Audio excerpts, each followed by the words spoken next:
Developers jump over the greenbelt. It's called leapfrog development. So in 2005, the greenbelt was made. Shortly afterwards, farmers would get together at the coffee shop and talk about who was the next millionaire, because they were being bought out by a land banking company with investors from the Far East and by other huge multinationals, 2 or 3 of them out of Calgary.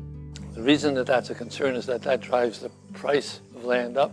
And for anybody that wants to get into farming, new and young farmers would have a difficult time being able to afford to buy farmland and continue to use it as farmland. Some of the best farmland in the entire province is in this area, and a lot of it's been land banked, a lot of it's been annexed, a lot of it has been labeled as suitable for development. And I do understand the pressure on individual farmers because we haven't supported our agribusiness. We haven't provided top-notch education for young farmers trying to make it. We haven't provided the land protection. And in fact, provincial and federal governments have done a lot of laissez-faire attitude around land banking. All over, farmland is disappearing because of urban pressures and urban development, especially under the Place to Grow legislation, was to bring in like another, 6 million people or more by, was it 2030 or thereabouts? From what I see, what's happening around, say, Paris and Brantford, St. George, the development that is occurring is more of the same. Basically, it's sprawl.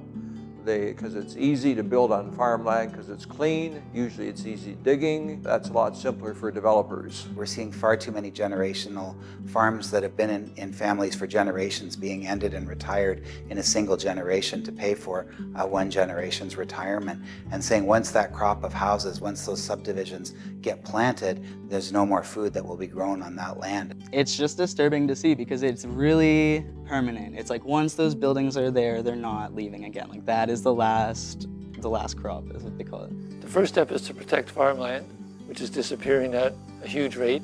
In Ontario, 173 football fields a day are basically paved over.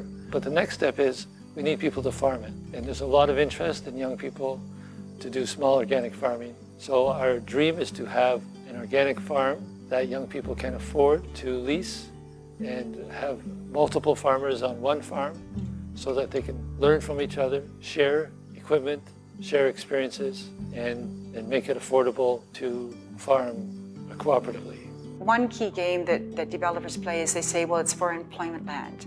So if it's to create jobs, often that's like the golden egg.